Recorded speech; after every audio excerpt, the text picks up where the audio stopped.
Live running চলতেছে, কথা বললো না।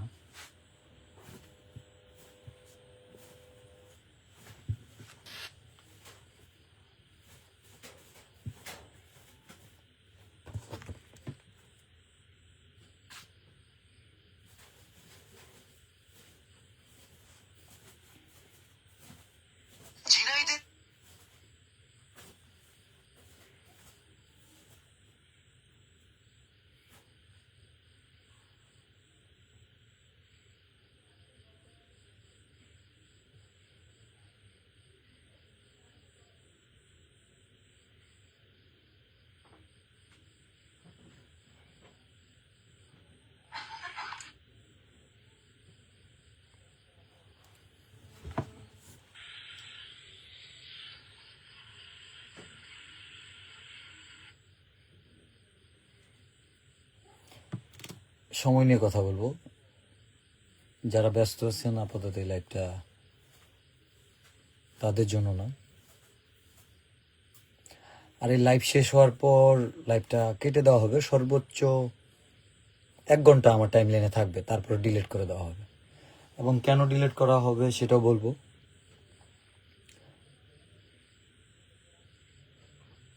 আমি অনেকক্ষণ সময় নিয়ে নিয়ে কথা বলবো। যারা ব্যস্ত আছেন আমার মনে হয় তাদের এই লাইভটা দেখলে বোরিং লাগবে, মানে বিরক্ত লাগবে, গালি দিতে মন চাইবে। অনেকক্ষণ পর পর কথা বলবো আর কি। এবং এই লাইভে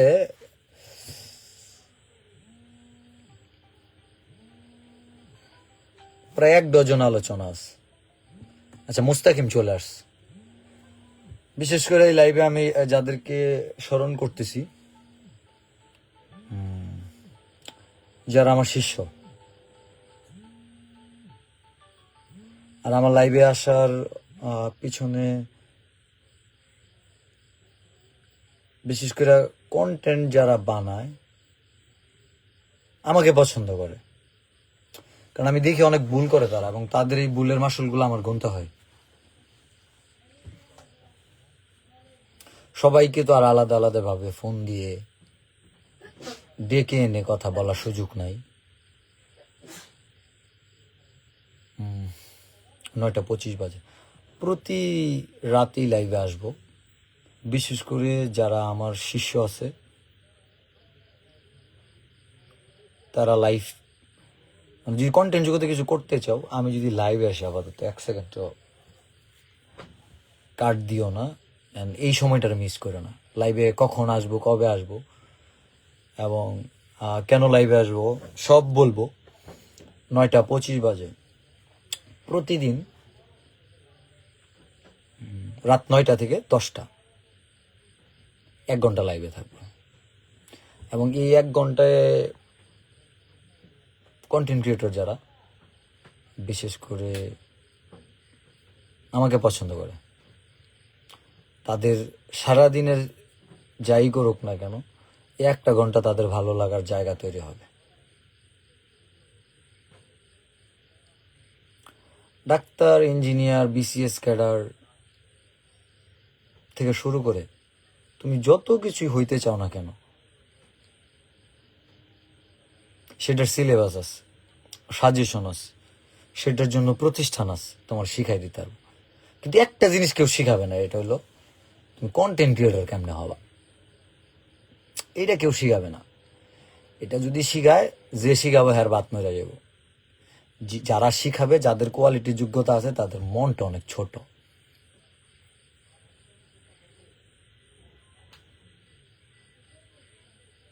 আমার মনটা অনেক বড় না। যদি বড় থাকতো, আমি যখন লক্ষ লক্ষ টাকা কামাইছি, মানে মিলিয়নে $100-200 কামাইছি, তখন তোমাদের বলি নাই। আমার মনটা ছোট। যদি ঠিক ওরকম ইনকাম থাকতো, আমি এখনো বলতাম না, ইনকামই করতাম, কারণ ব্যস্ত তো ভাই। তোমাদের নিয়ে তখন চিন্তা ভাবনা করার মতো সময় ছিল না।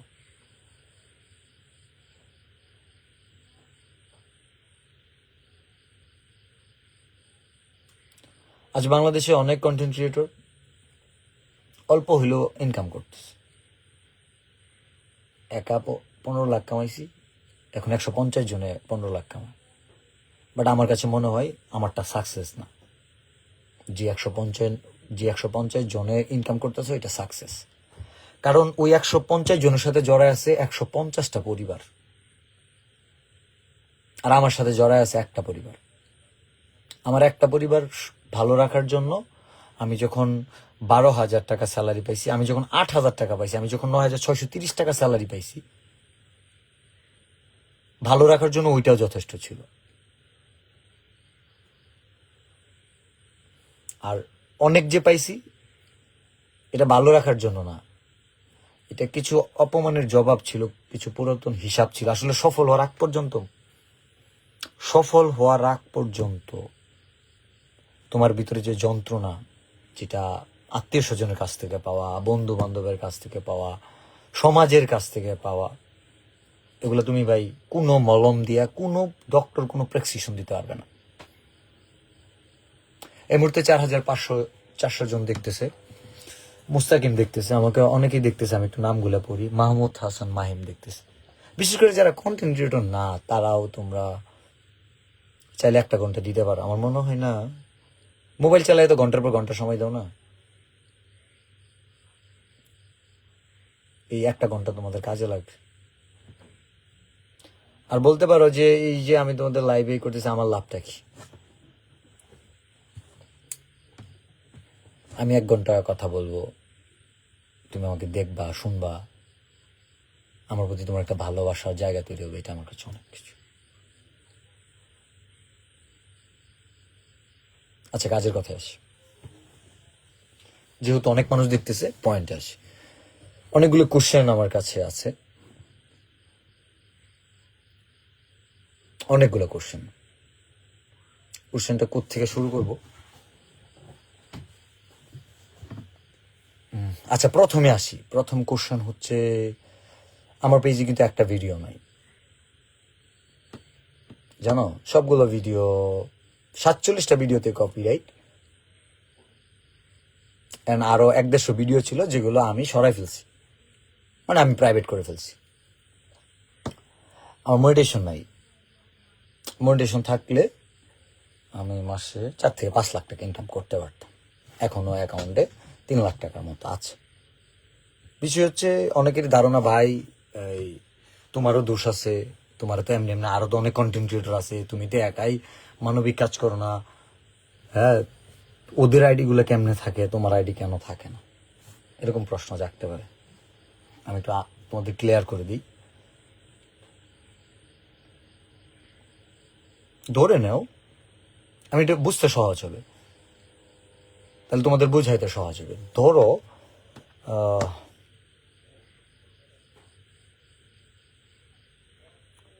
জুয়েল আমাকে পছন্দ করে না, অথবা ধরে নাও রাব্বি আমাকে পছন্দ করে না।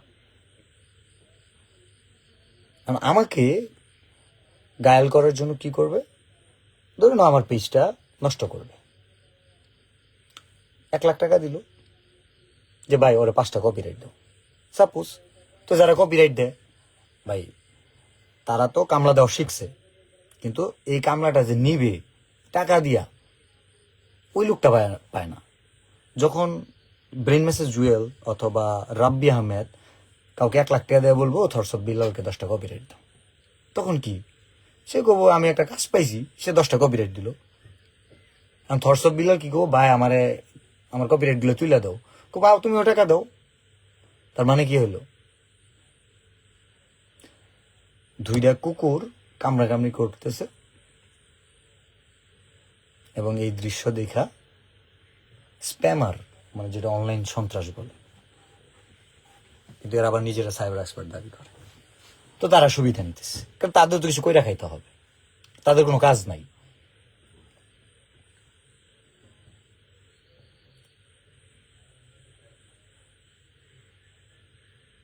আমার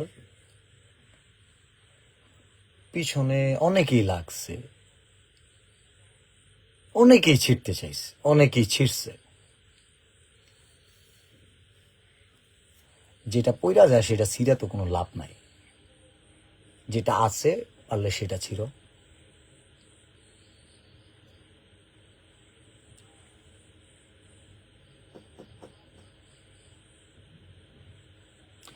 আর লাস্টে একটা ভিডিও করছিলাম, যে ভিডিওতে ছিল একটা মসজিদের খাট কি দরকার, সেই ভিডিওটাও আমার প্রাইভেট করতে বাধ্য হয়েছে। কারণ কি, কপিরাইট দিচ্ছে।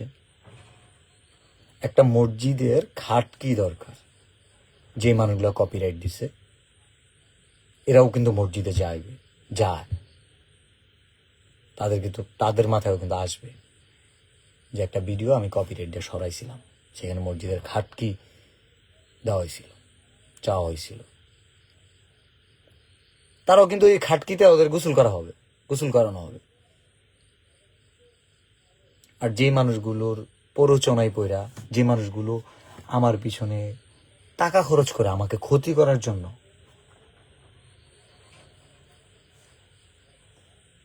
তারা হয়তো জানে না তারা আমার উপকার করতেছে। আমার পিছনে যত ক্ষতি করবে আমার জন্য তত উপকার হবে। তো তাদের জন্য আমি আমার শত্রুপক্ষকে কখনো পিছন থেকে গায়াল করি না, এবং অগ্রিম বার্তা দিয়ে দিই। যারা কপিরাইট দিছো তোমাদেরও বলতেছি, এবং যারা এটার সাথে জড়িত আছে তোমাদেরও বলতেছি, আমার লাইভটা শেষ হবে, তারপরে 1 ঘন্টা পরে সময় পরিমাণ লাইভটা থাকবে। তোমরা চাইলে লিঙ্কটা কপি করে কপিরাইট সাবমিটও করতে পারবা, কোনো সমস্যা নেই। বাট 1 ঘন্টা পরে আমি ডিলিট করে দিব, আমি লাইভটা ডিলিট করে দিব। তো তুমি যে সাবমিট করবা, সাবমিটটা ফেল হবে, তাহলে তোমার কষ্ট বৃথা। তোমার জন্য পরামর্শ আমি তাহলে কি দিব? তোমার জন্য আমি একটা সুন্দর পরামর্শ দিই। যাদের 500-1000 ফলোয়ার আছে, যে কন্টেন্ট ক্রিয়েটররা 1000, 2000, 5000 ফলোয়ার, তাদের কাছে আমি কন্টেন্ট বিক্রি করব। ধরো 1000 টাকায়, 2000 টাকায়, 5000, 10,000 টাকা। ধরো সারাদিনে 20টা কন্টেন্ট বিক্রি করলাম। একজনের নতুন পেজ খুলছে, 200 ফলোয়ার, তার কাছে একটা কন্টেন্ট বেচলাম, ধরো 2000 টাকা বেচছি একটা কন্টেন্ট, একটা ভিডিও বানাই দিচ্ছি, সে 2000 টাকা দিচ্ছে। তুমি তার কপিরাইট দিলা। তুমি যে কপিরাইট দিলা, ধরে নিব কি বিল্লাল ভাইয়ের ভিডিও এই কারণে কপিরাইট দিছে। তার মানে বিল্লাল ভাইয়ের শত্রু কারা? তাদের হাত আছে। তার মানে তখন বিল্লাল ভাইকে আরো বেশি ভালোবাসবে। তোমরা যারা আমার ভিডিওর কারণে কপিরাইট দিতেছো অন্যদের, ওরা আমার আরো বেশি ভালোবাসতেছে, তোমাদের আরো ঘৃণা বেশি করতেছে। দিন শেষে আমার লাভ হইতেছে। আমি কিন্তু কন্টেন্ট বেচে দিছি, আমার টাকা কিন্তু অরিজিনাল, জাল না।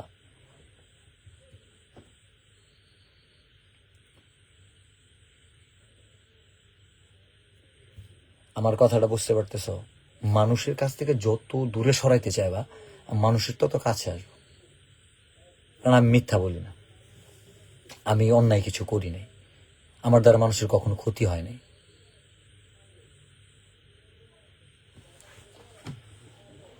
এটা হইল কপিরাইট প্রসঙ্গ।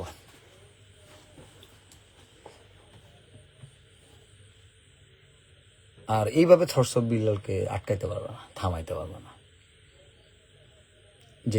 যে টাকা ফেসবুক থেকে ইনকাম হয় তার চেয়ে বেশি পরিমাণ টাকা খরচ হয়।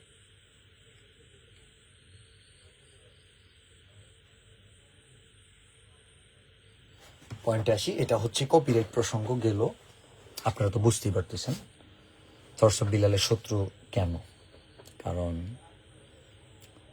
তারা মানুষের আবেগ, ইমোশন নিয়ে খেললা, ঠিক আছে,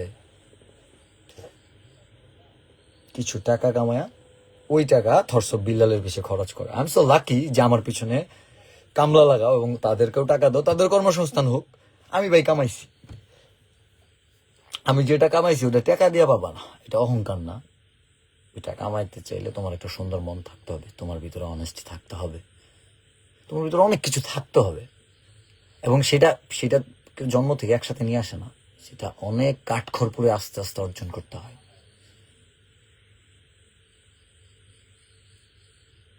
কপিরাইট প্রসঙ্গ গেল, ব্রেন মেসেজ জুয়েল প্রসঙ্গে আসি।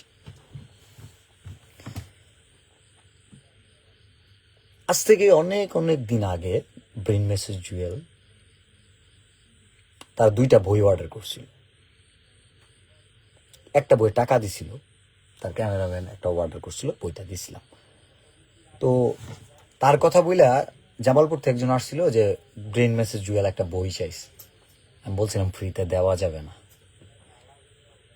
তো এইটাকে কেন্দ্র করে যেহেতু আমি সেল করতেছি, আমি বলছি ফ্রিতে দেওয়া যাবে না। তো একটা জিনিসের তো দাম আছে, মূল্য আছে না। পয়সাওয়ালারই যদি ফ্রি নিতে চায়, ফাউন্ড নিতে চায়, ব্যাপারটা কেমন না? ঘটনাটা বলতেছি পুরাটা, তাহলে বুঝতে সহজে। এই বিষয়টা তার কানে অন্যভাবে দেয়, মানে বিল্লাল ভাই আপনাকে ইনসাল্ট করছে, অপমান করছে, হ্যান ত্যান, মানে বহুত কিছু বলা হয়। তো জুয়েল সাহেব বিষয়টা আমার সাথে কথা বলতে পারতো, যেহেতু ওনার হোয়াটসঅ্যাপে আমার সাথে যোগাযোগ ছিল। এটা না বইলা সে বলছে খাইতে খাইতে বলে শেষ হয়ে গেছি। গালি দিলেও সমস্যা ছিল না, কিন্তু তার বলার বাচনভঙ্গিটা খুব বাজে ছিল।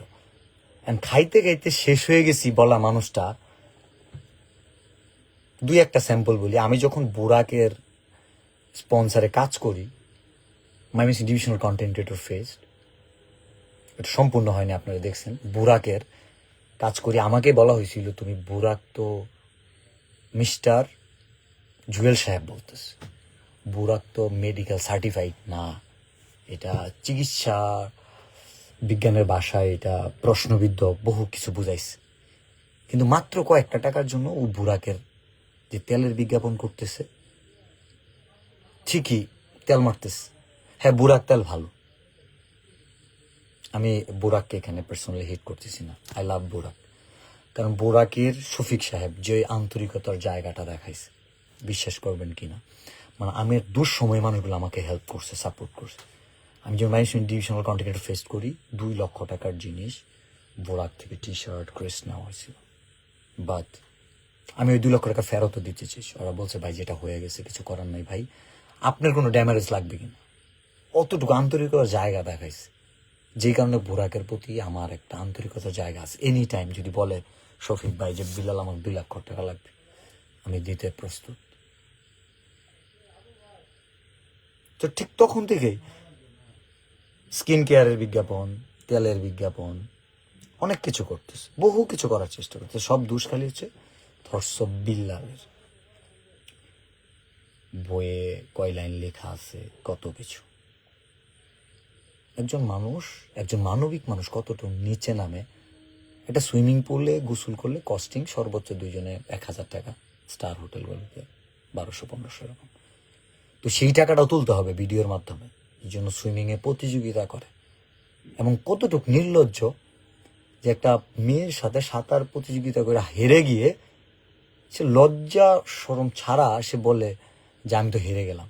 তুমি যদি একটা সাঁতার নিজের মানুষের সাথে হাইরা যাও, তাহলে ধর্ষক বিল্লালের সাথে প্রতারক বলছো। এই যে অ্যাটাকটা যে করলা, তোমার বুঝার দরকার ছিল না?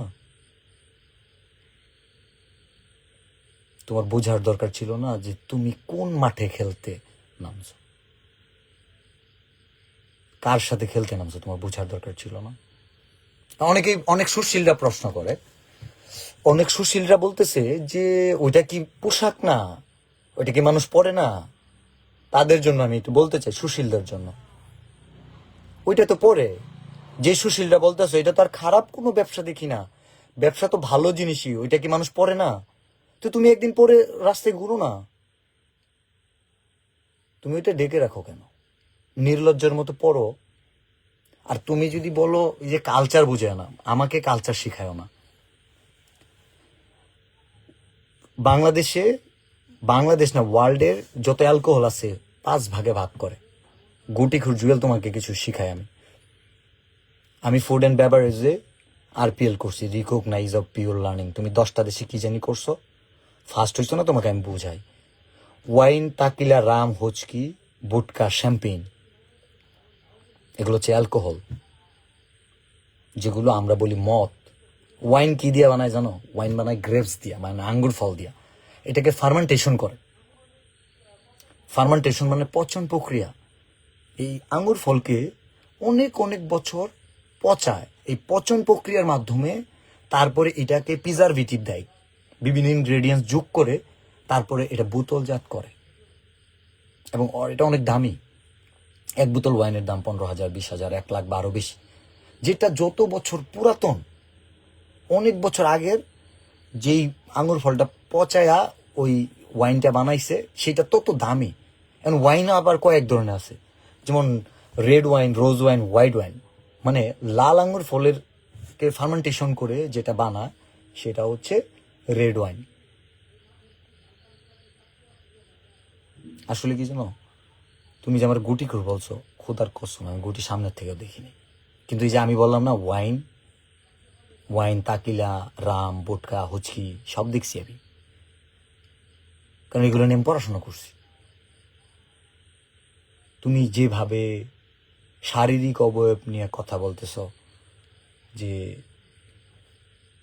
ওরে তো দেখা নেশাখোরদের মতো লাগে, গুটিখোরদের মতো লাগে, মনে হয় ঘুমায় টুমায় না,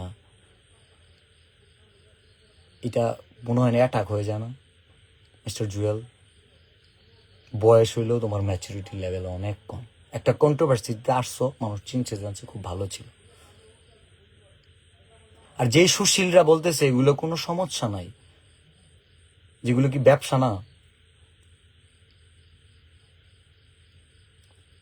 শরীরের অনেক অঙ্গ প্রত্যঙ্গ আছে, এখন আমি যদি দাঁড়ায় দেখাই, এটাও তো একটা অঙ্গ প্রত্যঙ্গ। এটা চোখ, মুখ, চুল, হাত সব ঠিক আছে না? শরীরে আরো অনেক অঙ্গ প্রত্যঙ্গ আছে। সুশীল তোমরা জানতে চাই, সব দেখালে তখন কি বলবা? তখন কি আমি বলতে পারবো এটা কি অঙ্গ প্রত্যঙ্গ না? ন্যূনতম লজ্জা থাকা উচিত। এইটা এই দেশে মুসলিম সংখ্যাগরিষ্ঠ মানুষ বেশি, কালচারটা হচ্ছে, এই কালচারটা হচ্ছে কনজারভেটিভ। মানুষের চক্ষু লজ্জা বলে কিছু আছে। তুমি যে জিনিসটা হাতে স্পর্শ করছো, কতটুকু নির্লজ্জ তুমি, কতটুকু বেমানান লাগছে।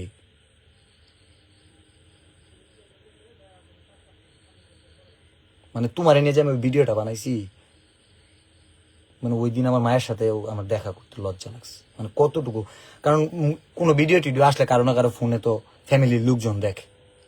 মানে আমি যে ওই ভিডিওটা বানাইছি, আমার ফ্যামিলির লোক লজ্জা পাইতেছে আর, বুঝছো? মানে তোমার নিয়ে বলছি যে, মানে এরকম এত বিশ্রী একটা জিনিস।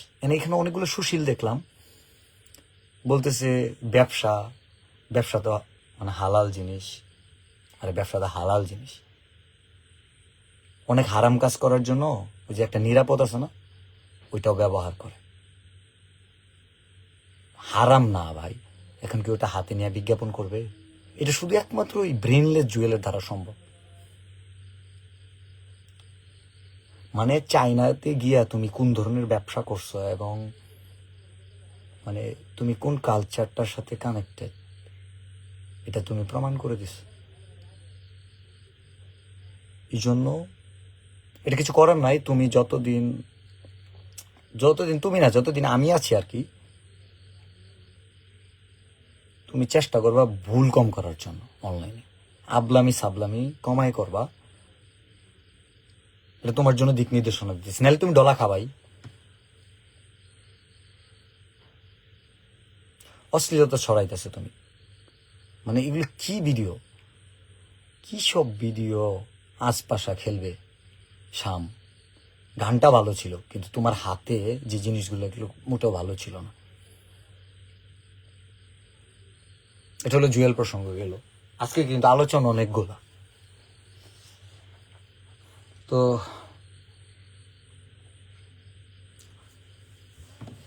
তুমি আমারে গুটি খুর বলছিলা, দেখো তোমার নাম কয়টা হয়েছে: ব্রা ব্যবসায়ী জুয়েল, গোসল ব্যবসায়ী জুয়েল, বেলুন ব্যবসায়ী জুয়েল, তারপরে মানবতার ব্রাওয়ালা দেখলাম বনি ভাই তোমার একটা ভিডিও বানাইছে। কতগুলো মানুষের ক্ষতি করতে চাইলে কি হয় তুমি দেখো। আমি গাছের পাতা বেচছি 1000 টাকায়, আমি বই বেচছি 1000 টাকায়, মানবিক কাজে দিছি, বুঝতে পারছো? তুমি বইলো যে আমি ব্রা বেচছি, বেচা এখান থেকে যে আমার লাভ হয়েছে এটা দিয়ে আমি একটা মানবিক কাজ করতে চাই। তুমি বইলো, তুমি এটা দিও, মানুষ তোমার ওগুলো নেয় কিনা, তুমি একটা হেল্প করো।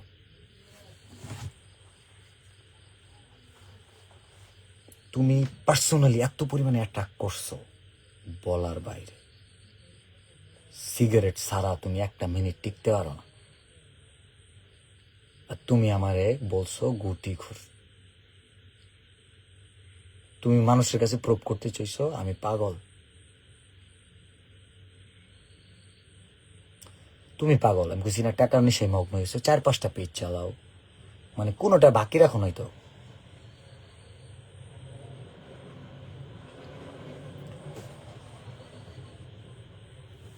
তুমি আমার ভাড়ায় চালিত হয়ে গেছে, অনেকেই দেখতেছে।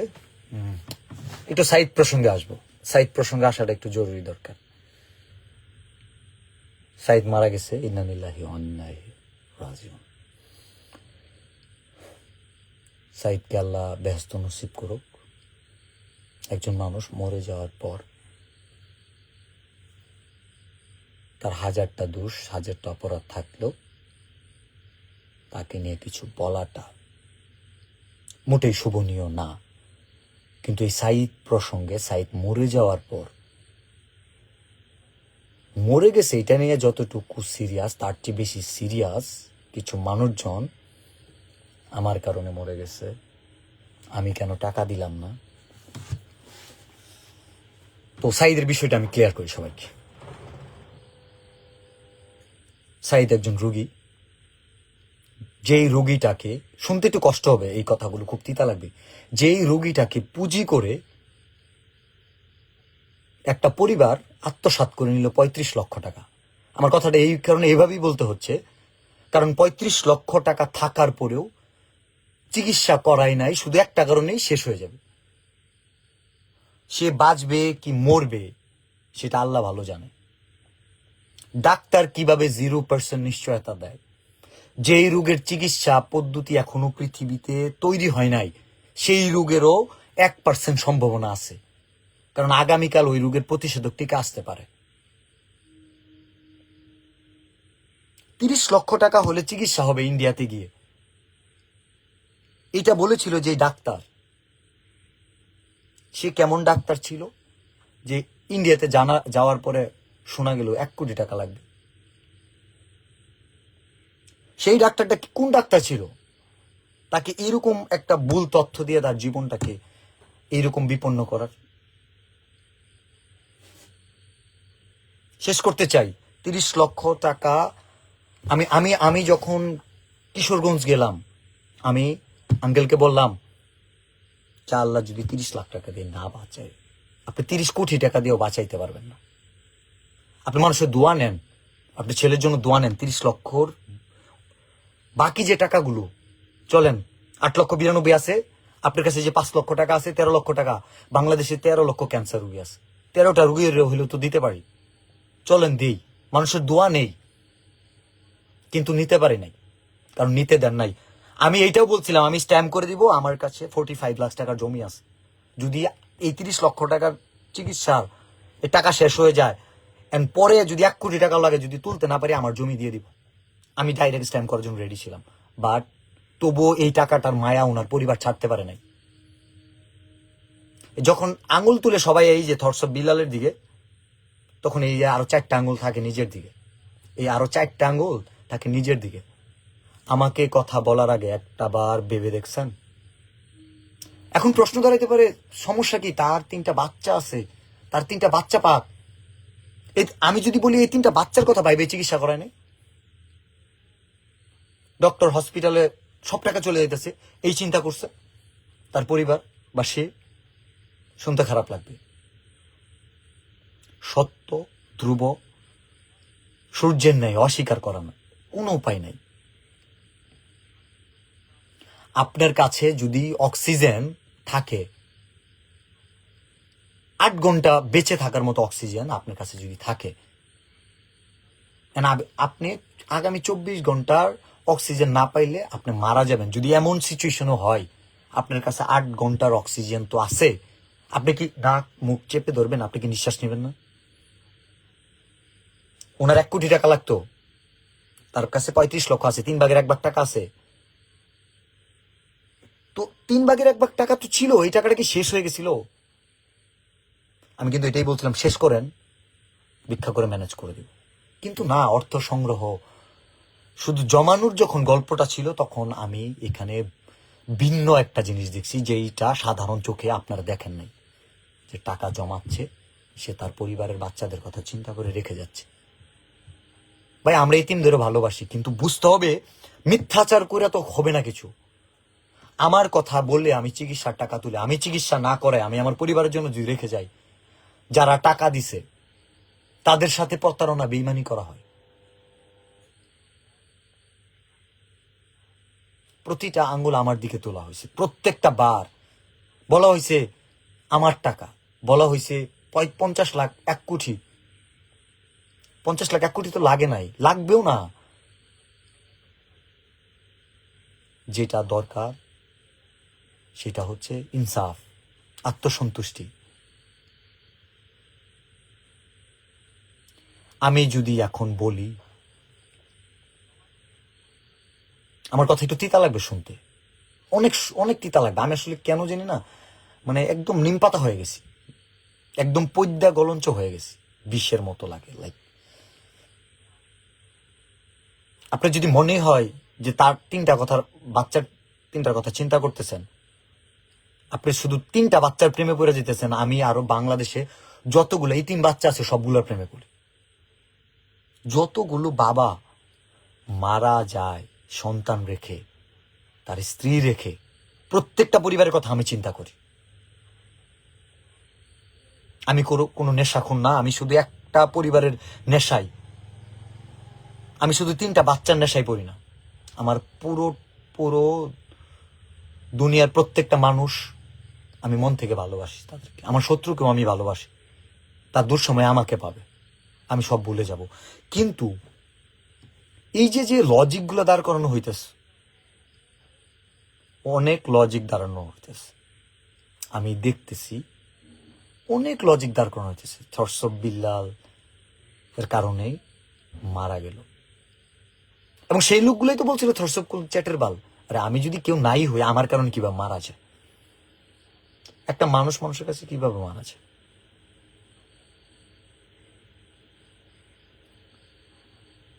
থরসব বিল্লালকে যতটুকু এই বিষয়কে কেন্দ্র করে যতভাবেই বোঝানো হয়েছে না কেন, দেখেন চক্রান্তের গল্প শোনাই। জানেন, সাইদ মরে যাওয়ার পরেও বিকাশে টাকা ঢুকতেছে, বাস্তব প্রমাণ মুমতাজ।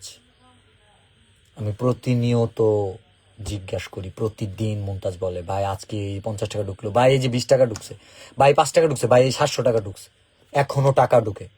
অথচ মিস্টার রাব্বি সাহেবের যে ব্যানারে সাইদকে নিয়ে যে ব্যবসাটা করছে, সেখানে ম্যাগনা ব্যাংক পিএলসি নাম্বার ছিল, ব্যাংক স্টেটমেন্ট। বা স্টেটমেন্ট লাগবো কেন? মানুষ তোমাকে বিশ্বাস করে। তুমি যদি না বলতে পারো যে আমার ব্যাংকে 10টা টাকা আসছে, তুমি বলতেছো 1 টাকা আসে নাই, হ্যাঁ ব্যাংকে নাই দিতে পারে। ধরো ভিডিওগুলো বিকাশে 4টা বিকাশ নাম্বার ছিল, 4টা নগদ নাম্বার ছিল। যে 4টা বিকাশ নাম্বার, একটা সুমন সাহেবের ছিল, একটা রাব্বি সাহেবের ছিল, খুব সম্ভবত একটা সাইদের ছিল, আর একটা কার্ড ছিল জানি না। তাহলে 4টা বিকাশ, 4টা নগদ নাম্বার, একটা ব্যাংক অ্যাকাউন্ট। অথচ রাব্বি কত মিথ্যাবাদী, আয়সা বললো 120 টাকা ঢুকছে। কতটুকু মিথ্যা বললে এটা হয়?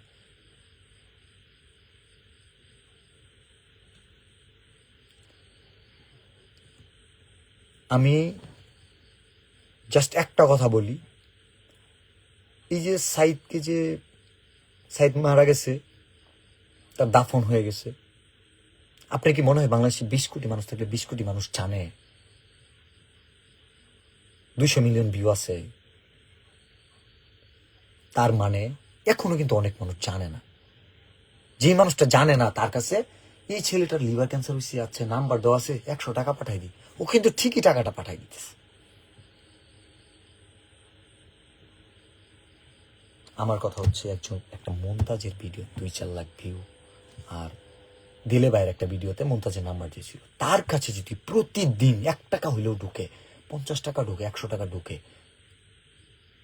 আপনাদের 4টা বিকাশ নাম্বার ছিল, 4টা নগদ নাম্বার ছিল, 1 টাকাও ঢুকে নাই। আরে মানে টাকা টাকা করেই তো শেষ। আর টাকাটা যে তার চিকিৎসার জন্য তোলা হয় নাই, এখানে যে রোগ বাণিজ্য হয়েছে, এটা একটা বাস্তব প্রমাণ দিই। সেই টাকা তোলার 21 দিন চলে যায়, তাকে ইন্ডিয়া চিকিৎসা করাবে এটা বলে কিন্তু টাকা তুলছে। 21 দিন চলে যায়, তার ভিসার কাজ স্টার্ট করে নাই। যখন আমি বলছি আমার কাছে 8,92,000 আছে, তার 1-2 দিনের মধ্যে তারা ইন্ডিয়া যায়, এবং একটাই অনেক টাকা খরচ হইতেছে, ভাই টাকাগুলো দিয়ে নেন। এখন আমি যখন চলে আসলো, মানে আমি যখন বললাম যে বাকি টাকাগুলো দিয়ে দেন, বুঝলো বিল্লাল ভাই যেটা বলতেছে যে বাকি টাকাগুলো দিয়ে দিতে বলতেছে অন্য রোগীদের। তার মানে বিলাল ভাই তো টাকা দিবে না, আমরা এখানে টাকা নষ্ট করে কি করবো? ওই যে 3টা বাচ্চার ভবিষ্যৎ, যদি মানুষ জানতো এই যে 3টা বাচ্চার ভবিষ্যতের জন্য টাকা কালেক্ট করতেছেন, পুরা দুনিয়া একদিকে, এই ধরনের কাজে কোন সুস্থ মস্তিষ্কের মানুষ যাইতো না। যে যে রুগী তার জন্য আমরা টাকা তুলবো, কিন্তু সেই রুগী টাকা খরচ না করে 3টা বাচ্চার ভবিষ্যতের কথা চিন্তা করবে। ভাই আপনার বাচ্চারে আমরা ভালোবাসি, পৃথিবীর প্রত্যেকটা বাচ্চার ভালোবাসি, কিন্তু এই ধরনের মিথ্যাচার করার দরকার ছিল না। সাইদকে জান্নাতবাসী করুক আল্লাহ। আসলে সাইদকে এখানে ব্যবহার করা হয়েছে, তাকে দিয়ে পুরো ষড়যন্ত্রটা সুমন এবং রাব্বি এরা দুইজনে করছে। আমি সবগুলো বিষয় খোলামেলা করলাম এই কারণেই, কারণ আপনারা অনেক অনেক ধারণায় বুঝতে পারেন অনেকভাবে।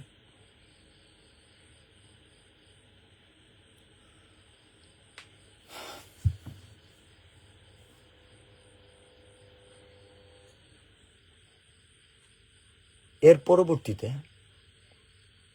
কোনো রুগী এইভাবে ফান্ড তুলে তার পরবর্তী প্রজন্ম পর্যন্ত রেখে যাবে, এই ধরনের সুযোগ বা এই ধরনের ষড়যন্ত্র শুধু রাব্বি না, যে কেউ যদি এই ধরনের ষড়যন্ত্র ছক যদি সাজায়,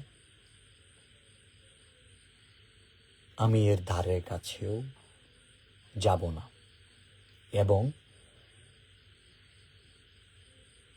যেখানে কোনো ধরনের ষড়যন্ত্র দেখব, মানুষকে বোকা বানানো হচ্ছে, ঠকানো হচ্ছে, আমি সেই বিষয়টা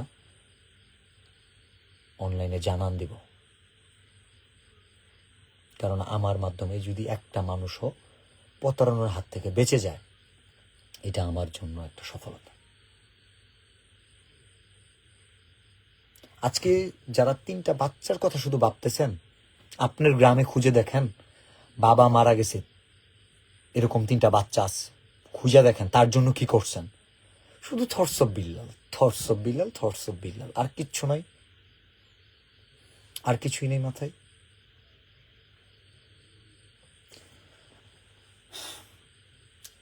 এই লাইভটা 1 ঘন্টা পরে কেটে দিব। আর কিছু কথা বলতেছে আমার শিষ্য যারা আছে, দয়া করে আমি কোনো বিষয়ে কথা বলার আগে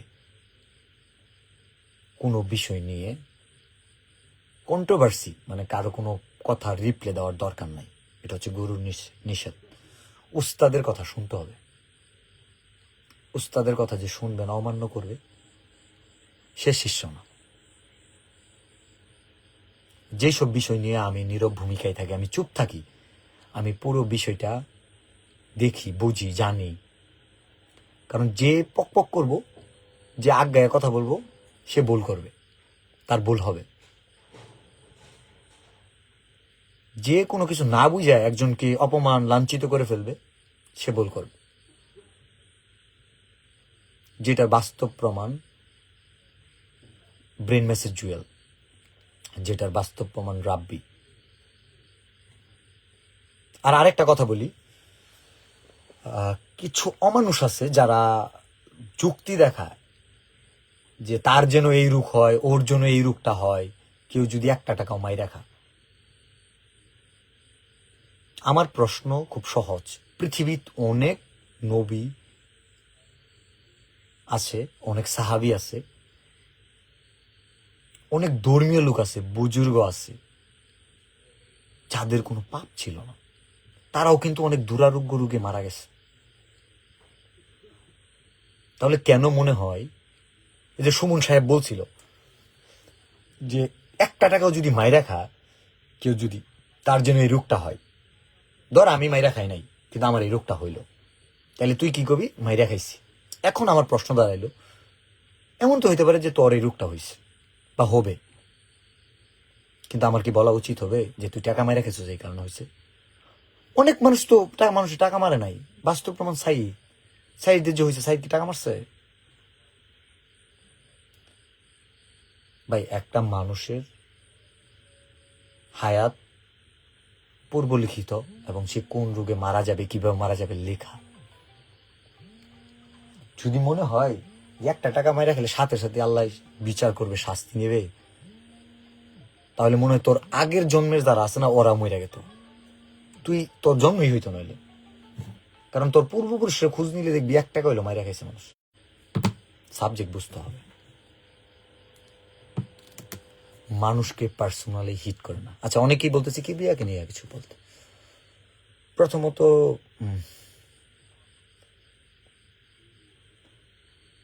ওর নাম কিছু বলতে চাই না, শুধু একটাই বলতে চাই, ওকে নিয়ে বলার মতো জায়গা এখনো তৈরি হয়নি। ও চেষ্টা করতেছে, করুক, গ্রো করুক। এরকম অনেকগুলো ম্যান আছে যারা চায় যে বিলাল ভাই কিছু বলুক তাদের নিয়ে, বা কন্ট্রোভার্সিতে আসুক, তার একটা জায়গায় রিচ করছে।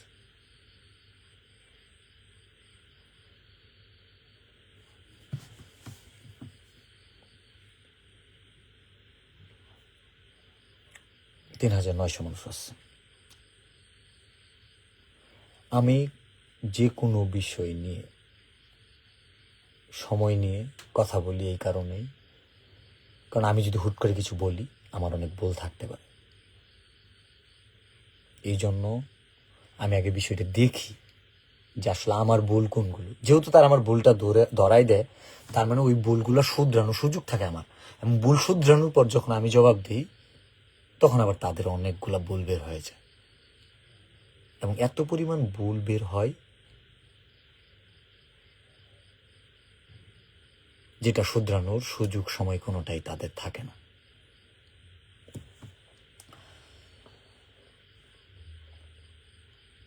যেই টাকাগুলো সাইদের চিকিৎসা করার কথা বলে তোলা হয়েছে, সেই টাকাগুলো তার পরিবারের ওই টাকাগুলোর উপর হক আছে। এটা যারা বলতেছেন সেই সাথে আপনারাও জেনে রাখেন, তার এই পরিবারের কথা চিন্তা করে সে চিকিৎসা করায় নাই। তার পরিবারের কথা, তার পরিবারের জন্য কিছু করে যাবে বোধহয়, তাকে দিয়ে মিথ্যা বলানো হয়েছে। শেষটা জেনে রাখেন, চিকিৎসার জন্য এই ফান্ড তোলা হইলেও তাদের উদ্দেশ্য চিকিৎসার ছিল না। যদি থাকতো তারা চিকিৎসা করাইতো। যদি থাকতো, আমার 8,92,000 টাকা শোনার পর তারা ইন্ডিয়াতে যাইতো না। যদি তাদের চিকিৎসা করার উদ্দেশ্যই থাকতো, তাদের কাছে এতগুলো টাকা থাকা সত্ত্বেও তারা চিকিৎসা না করায় ফেরত আসতো না। উদ্দেশ্য একটাই, সবাই যেমন তার পরিবার পরিজনকে নিয়ে ভাবে, তার পরবর্তী প্রজন্ম যেন ভালো থাকে, নিরাপদ থাকে, সেই জায়গাটা, সেই সিকিউরিটিটা ইনশিওর করার জন্যই তার চিকিৎসাটা করানো হইল না। এন্ড পৃথিবীতে যা কিছু হবে, এবং এখানে দোষারোপ করবে থরসব বিল্লালকে, এখানে বাটপারি করবে এই রাব্বি সাহেব, এবং এখানে ভিউ কামাবে, আরো কারা কি করবে, সব এগুলো পূর্ব লিখিত, উপর থেকে সিস্টেম করা। এবং এই মুহূর্তে এই কথাগুলো শুনবে 3600 মানুষ, এটা উপর থেকে। আপনাদের কাছে অবাক লাগতে পারে, কারণ দুনিয়াতে এত কোটি মানুষ থাকে, বা বাংলাদেশে এত কোটি মানুষ থাকে, মাত্র 3700 জন মানুষ এই কথাগুলো এখন শুনতেছে। নিশ্চয়ই এই কথাগুলো শুনবে, সেটাও পূর্ব লিখিত। তো এই লাইভে এমন অনেক ইম্পর্টেন্ট বিষয় আছে, যেটা বললাম লাইভ কাটার 1 ঘন্টা পর ভিডিওটা ডিলিট করে দিব। অ্যান্ড যারা স্প্যামার আছো, তোমাদের একটা চ্যালেঞ্জ দিই, আমার পেজ তো নষ্ট হইতে তাহলে তো করতে পারবা, তোমাদের অতটুকু হ্যাডাম আছে, পারলে আমার ভিডিও ফেসবুক থেকে মুচ্ছা দাও, যে থটস অফ বিল্লালের কোনো ভিডিও সোশ্যাল মিডিয়াতে চলবে না। তোমাদের ওপেন চ্যালেঞ্জ দিয়ে দিলাম। সারাদিনে ধরো আমি 500 ভিডিও বানাইলাম, 500 জনের কাছে সাপ্লাই দিলাম, 1000 করে টাকা নিলাম, 5 লাখ টাকা কামাইলাম। তুমি এই 500 ভিডিও ডিলিট করবা, তোমার কাছে তো নিশ্চয়ই আসতে হবো তাদের ভিডিওগুলা, তারপরে তাদের 500টা কপিরাইট দিতে হবো। এই কামলাটা দিয়ে তুমি কয়টা টাকা ইনকাম করো, আর তোমার এই সুপারিটা কে দেয়? আমার শত্রুপক্ষর কতটুকু, কয়টা পয়সা হয়েছে, সেটাও তো একটা বিষয়।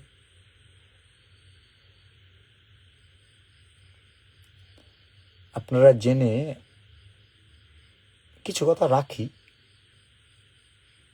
নাহলে রাব্বির কষ্ট হয়ে যাবে। রাব্বি কখনোই সাইদের দায়িত্ব নিত না, শুধুমাত্র দেখছে দর্শক বিল্লাল আসলে আমার এতগুলো ফলোয়ার, আমি পাঙ্কাশ বেচছি, হ্যান বেচছি, ত্যান বেচছি, এখানে এমনি তো মানুষ ডলা দেয়, এই মান সম্মানটা থাকবে না। সেই প্রেক্ষাপটে কিন্তু তার দায়িত্বটা নেওয়া, এবং সেটার প্রমাণও দিয়ে দিছি। 30 তারিখ সে সাইট পোস্ট করছিল, ধরছে বিল্লাল ভাই আপনি এখন কোথায়। 1 তারিখে আমি লাইভ করি, 3 তারিখে তারা দেখতে যায়, 5 তারিখে তারা টাকা তোলার দায়িত্ব নেয়।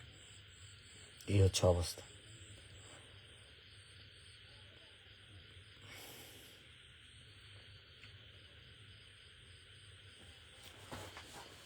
তো শেষ করবো লাইভটা। আমার শুভাকাঙ্ক্ষী ভক্ত ভালোবাসা মানুষ যারা আছে, সেটা হচ্ছে ভালো পথটা অনেক অনেক কাঁটাযুক্ত থাকে, লড়াই সংগ্রাম, অনেক কিছু চড়াই উত্তরায় পার হইয়া একটা জায়গায় আসতে হবে। 100 জন 100টা বলবে। যারা ফান্ড যারা আমানত হিসেবে আমার কাছে রাখছিল, তোমাদের কিন্তু দিয়ে দিছি। তোমাদের উচিতটা কি হবে, তোমরা এই টাকাটা অন্যান্য রুগীর জন্য দিয়ে দেওয়া, এবং সাইদের পরিবারে কি উচিত হবে,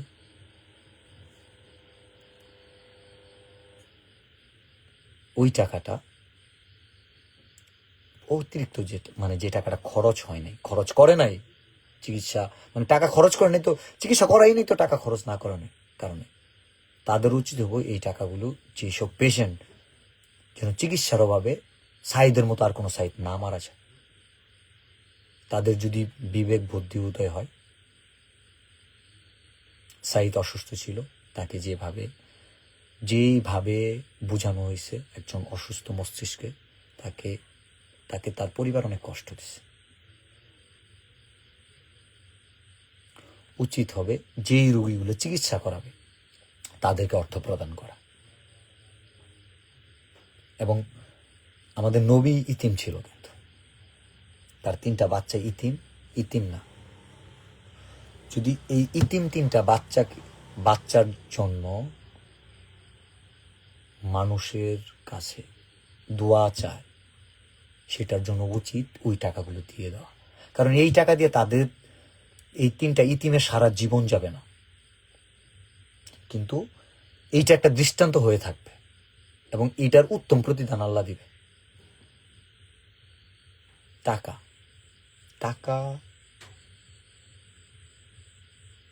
মানুষকে এতটাই অন্ধ করে, ভাই চিকিৎসা করাবা না, কি দরকার ছিল মানুষকে চিকিৎসার কথা বলায়া টাকাগুলো এইভাবে রেখে দেওয়া, কোনো দরকার ছিল না। আর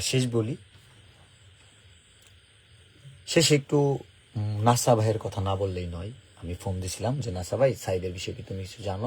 না ভাই, রাব্বি আমার সাথে তোর গাড়িতে। আমি জিতে আসো, না তোমরাই করো।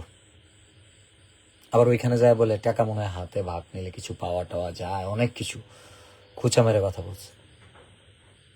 আমাদের জেলার একজন কন্টেন্ট ক্রিয়েটর, তার একটা টিম যারা পুরো বাংলাদেশ চিনে, তাদের ভক্ত আছে, ভালোবাসা মানুষ আছে। আমি পার্সোনালি প্রাউড ফিল করি যে একজন কন্টেন্ট ক্রিয়েটর আমাদের বাংলাদেশে আছে, বা একটা টিম আছে। ফানি জগতে নাসা ভাই বিনোদন নিঃসন্দেহে অনেক বড় একটা অবস্থান করে নিচ্ছে। এটা আমাদের জেলার একটা অর্জন, এবং আমাদের জেলার একদম স্টার্টিং এ তাদের জায়গা থেকে অনেক পরিচিতি আসছে, এটা অস্বীকার করার কোনো ওয়ে নেই।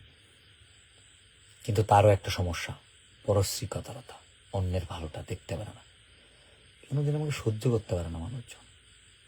আমি দেখছি কোনো কারণ ছাড়াও সহ্য করতে পারে না, এমন অনেক মানুষ আছে। অনেকে জানেন না আমাকে নিয়ে যে অনেক উল্টাপাল্টা ভিডিও হয়,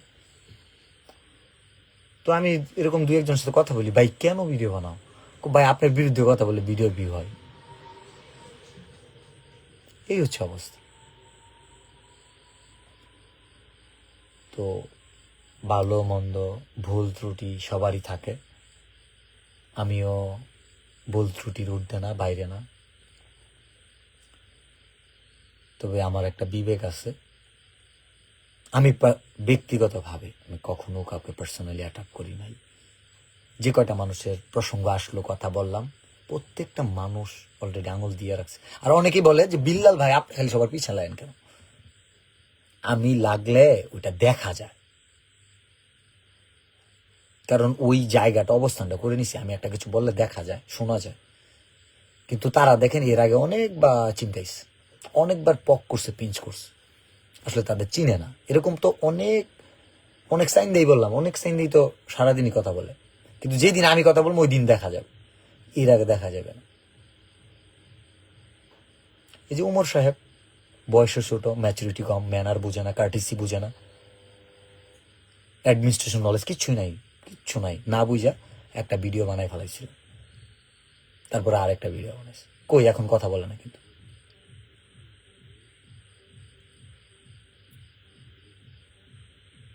তো শেষ করব।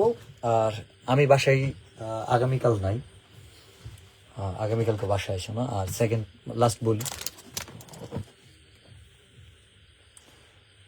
যেই পোশাক মানুষ ঢেকে রাখে সেই পোশাক হাতে নিয়ে যে ব্যবসা করতে পারে,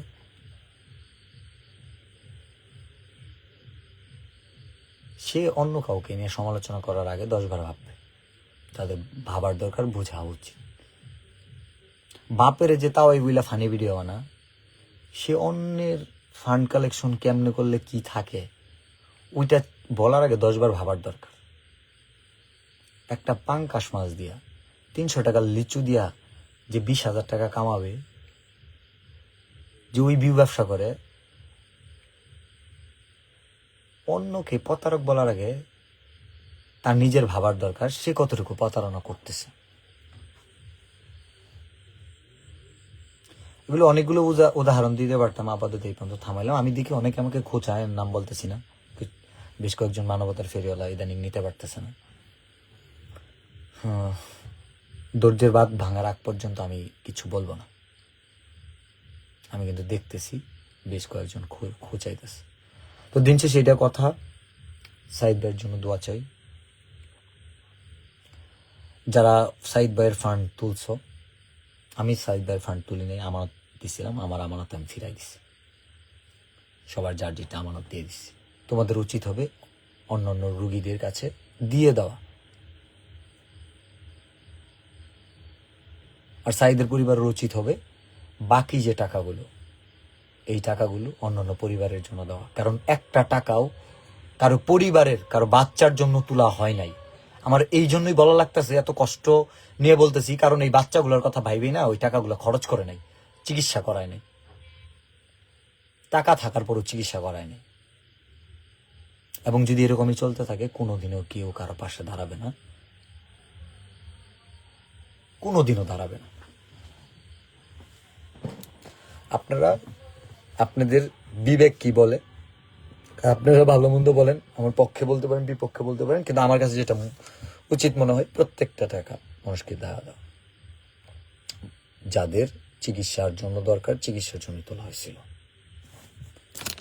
না হলে এটা একটা বড় প্রতারণা হয়ে যাবে, যে একজন অসুস্থ রুগীকে দিয়ে টাকা তোলায় পরিবার টাকাটা আত্মসাৎ করলো, বা পরিবারের কথা ভাইবাই ওই টাকাগুলো নিয়ে আর চিকিৎসা করালেন, অথচ মানুষ কিন্তু চিকিৎসার কথা ভাইবেই দিছিল।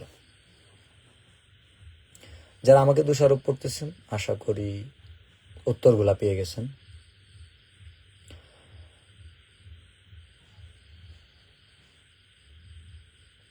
আর সব মিলে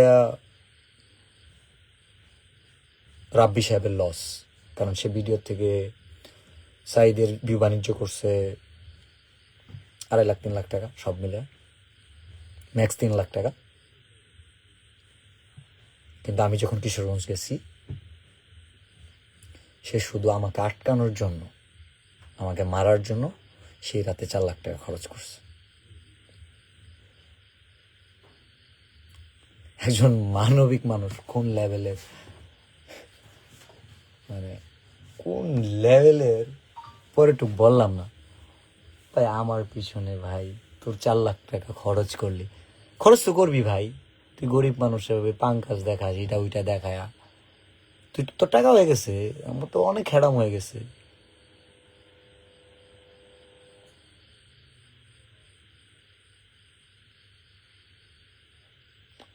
অনেক হ্যারাম হয়ে গেছে।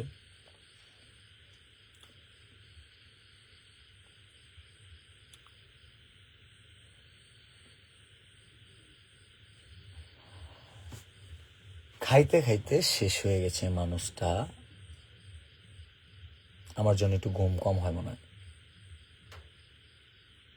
তো সবাইকে বলতেছি,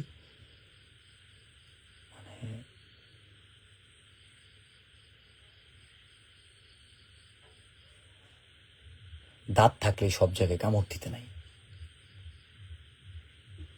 বুঝতে পারছো?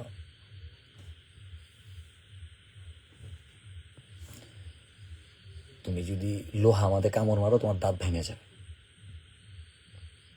কামড়াকামড়ি না করে ভিউ ব্যবসা করতেছে, করো, ওয়েলকাম। অনেকেই করতেছে, দেখবা আমার নিয়ে মাথা ব্যথা নাই, ওরা ভিউ ব্যবসা ওদের মতো করতেছে, আমার নিয়ে লাগে না। তোমরা তোমাদের মতো থাকো, আমি কিন্তু তোমাদের সাথে বাড়ি নাই কখনো। তোমরা বাধ্য করো কথা বলতে। ওই যে আমার সাথে কথা বললে তোমরা একটা হাইপে আসো, তোমাদের নিয়ে কথা বলে। এরকম অনেকগুলো লোক কথা বলতেছে আমাকে নিয়ে।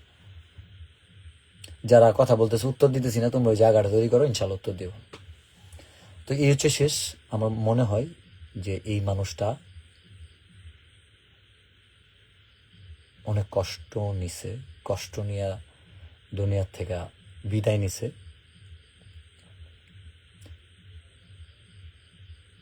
এতটুকু কষ্ট হইতো না যদি এই চক্রান্তটা রাব্বিস না সাজাইতো।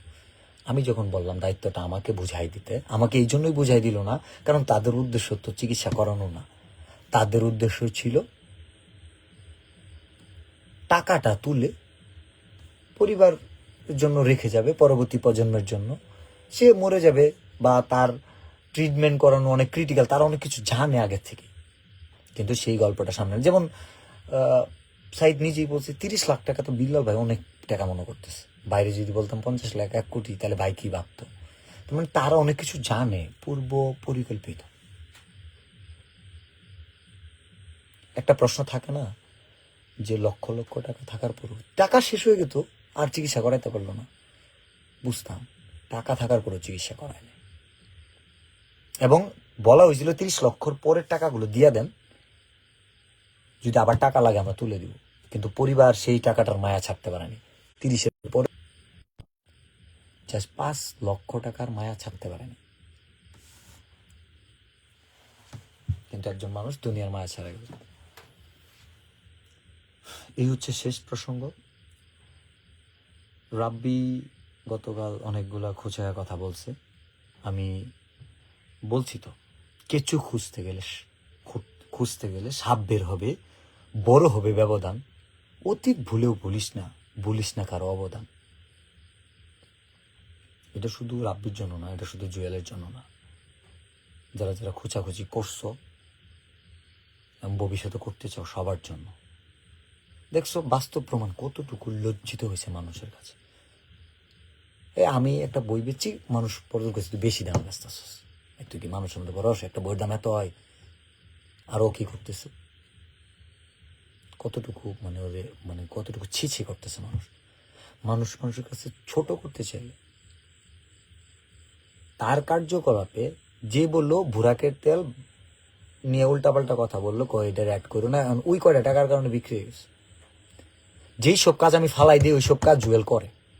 এটা বাস্তব প্রমাণ দিই। রাজশাহী একটা কাজ করছে গুড়ের,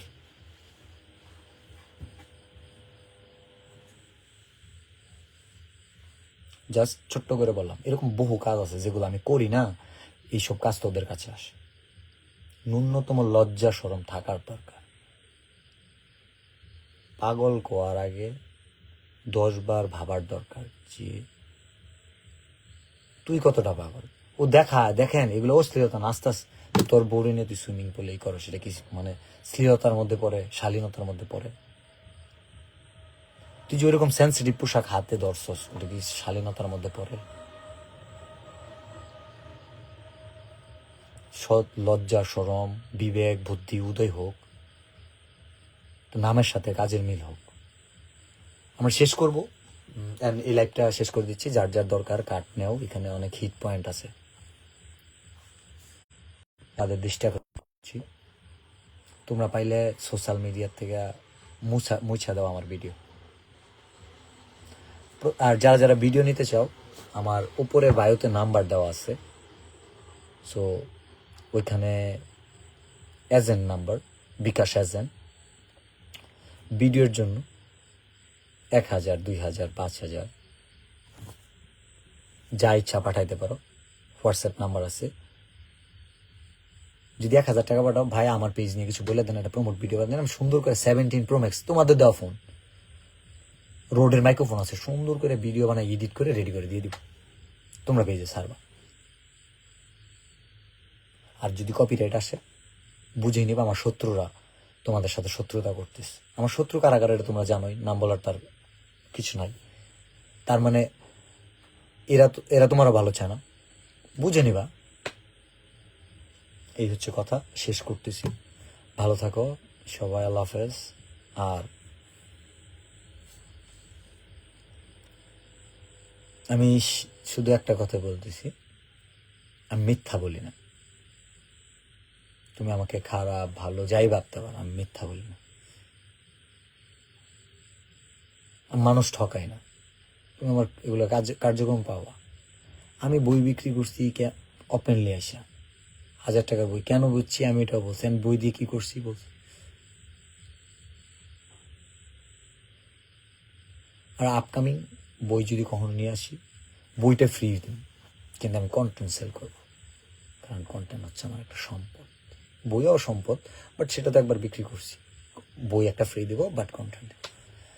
আর যারা গালি দিতেছো, দেখো তুমি, আমাদের একটু বলি, মানে তোমাকে আমি চিনিও না, তোমার নামও জানি না, তোমার আমি গনিও না, বাট আমাকে নিয়ে তোমার কত মাথা ব্যথা, মানে চিন্তা করছো ভাই? যে মানুষটা তোমাকে চিনে না, তোমাকে জানে না, তোমাকে গনেও না, গন্তিতেই ধরে না, ওই মানুষটাকে তুমি সহ্য করতে পারো না, তাহলে ওই মানুষটা কতটুকু ডেঞ্জার থিং তোমার জন্য, ওটা মিসাইল। সো এই গালি খালি দেও, টাইম নষ্ট করো, তোমরা টাইম নষ্ট করবা, তোমাদের একসময় কর্মব্যস্ত হয়ে যাবা, কাজকাম করে খাবা, এরকম লাইভে জয়েন করে গালি দেওয়ার সময় পাবা না, কারণ নিজের লুঙ্গি নিজে বাউ করতে করতে তোমার দিন দহরম হয়ে যায়। চিন্তা করো কি করে খাওয়া যায়, অন্যের কমেন্ট বক্সে গালি দিয়া যদি সেটা থেকে তোমার যদি ক্যারিয়ার দাঁড়ায়, গালি দাও, কোনো সমস্যা নেই, তোমার আমি চুম্মা দিয়ে দিলাম। আল্লাহ হাফিজ।